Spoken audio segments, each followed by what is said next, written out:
Magandang araw mga kakayod, nandito na naman po ang inyong kakayod Vincent, ang inyong kaibigan, ang inyong kasama dito sa ibang bansa para maghatid na naman po sa inyo ng mga kwento, buhay-buhay at mga pangyayari ng isang OFW para po mapagkuna ng aral ng ating mga viewers dyan sa Pilipinas at dito sa ibang bansa.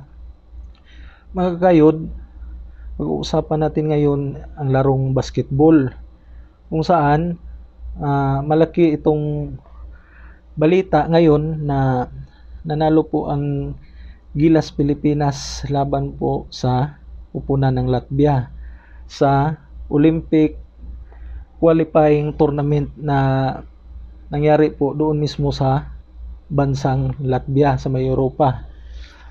Mga kakayod,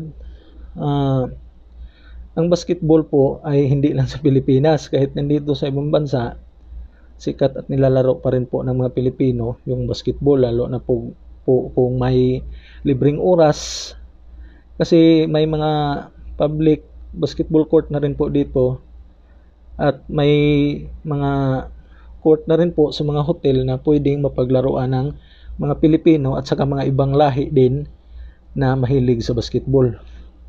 Mga kakayod, pag-usapan natin ngayon yung mga ginawang strategy o yung mga ginawang paraan ng Gilas Pilipinas na matalo nila yung malakas na kupunan ng Latvia mismo sa bansa nila.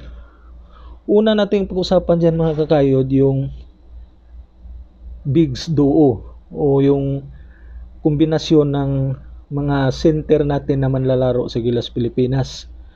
Yung dalawang center na to mga kakayod, si Junmar Fajardo na 6'10 yung height, at saka si Kai Soto na 7'2 yung height. Maganda at saka epektibo yung positioning nila sa ilalim mga kakayod, yung galawan nila sa perimeter kung saan nakakalapit talaga sila sa ring para maibuslo nila yung bola para ma-convert sa puntos. Mga kakayod, hindi biro yung nagbabantay sa kanila kasi mga NBA player, mga malalaki din, matatangkad, saka may gulang na rin kasi naglalaro na sa NBA. Pero nagagawaan pa rin nila ng paraan yun. Kaya si Junmar ay kumuha ng 11 points, 83% shooting niya, at saka si Kai kumuha din siya ng 18 points, at saka 70% yung shooting niya. So isa yan sa pinakamalaking area o pinakamalaking dahilan kaya nakuha ng Gilas Pilipinas ang panalo sa Latvia, dahil yung dalawang center natin mga kakayod, nagtrabaho talaga sila, gumawa sila ng paraan at hindi sila nagpatalo sa mga malalaki at saka mga NBA player na nagbabantay sa kanila. Pangalawang dahilan mga kakayod na na-upset nila yung number 6 sa FIBA, kahit number 37 lang ang Pilipinas, itong tinatawag natin na GB Magic or Justin Brownlee Magic. Ito si Justin Brownlee mga kakayod, ito yung natural player natin na Black American na hindi naman siya na-drop sa NBA nung kapanahunan niya, pero marami na rin siyang napatunayan. O na mga kakayod, ilang beses niyang pinapa-champion yung Hinebra. Maganda din yung nilalaro niya sa Pelita Jaya sa Indonesia, at saka yung pinapanalo din niya yung laban natin sa China doon mismo sa bansa ng mga Chinese.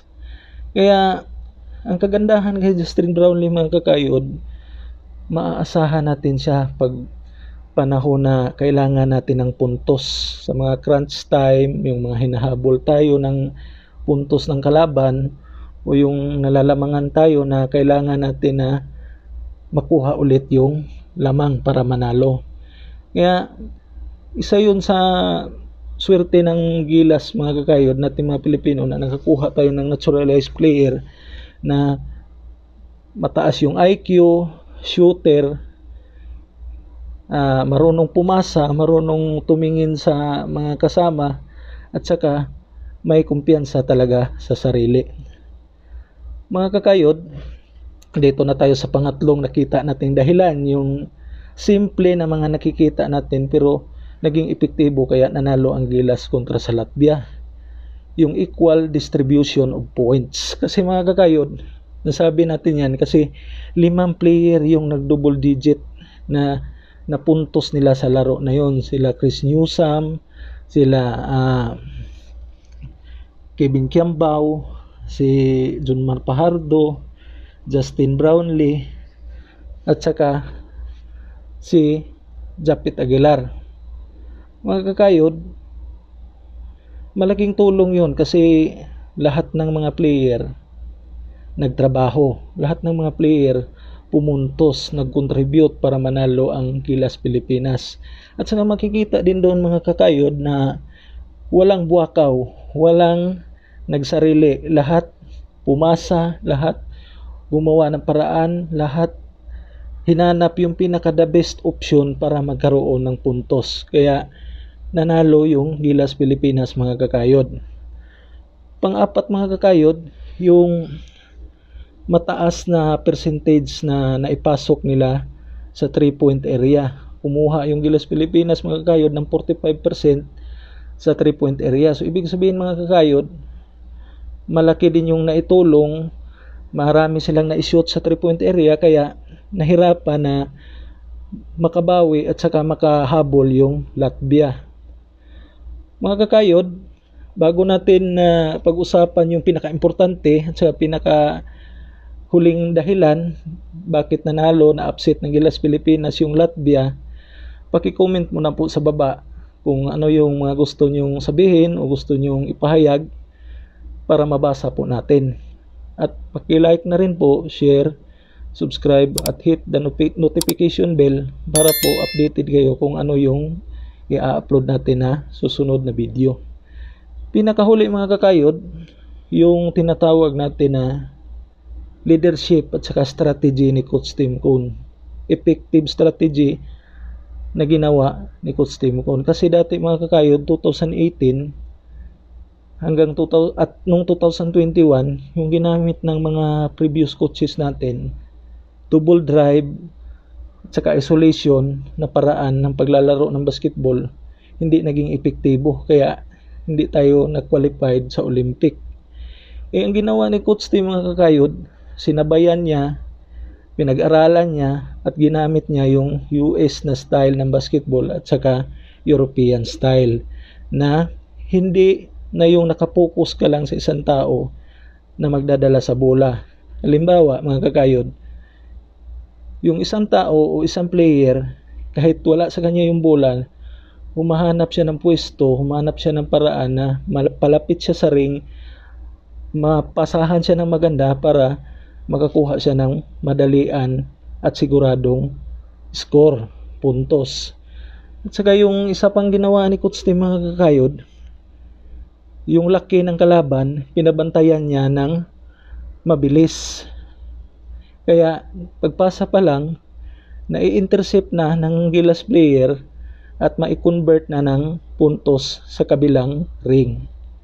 Mga kakayod, itong post-game analysis natin ay sa atin lang.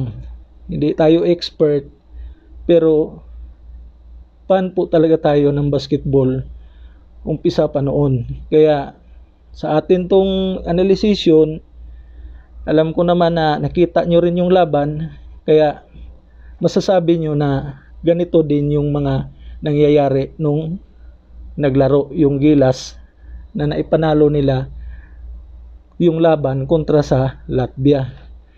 Mga kakayod, yung Gilas Pilipinas may laban bukas, yung kalaban nila yung Georgia.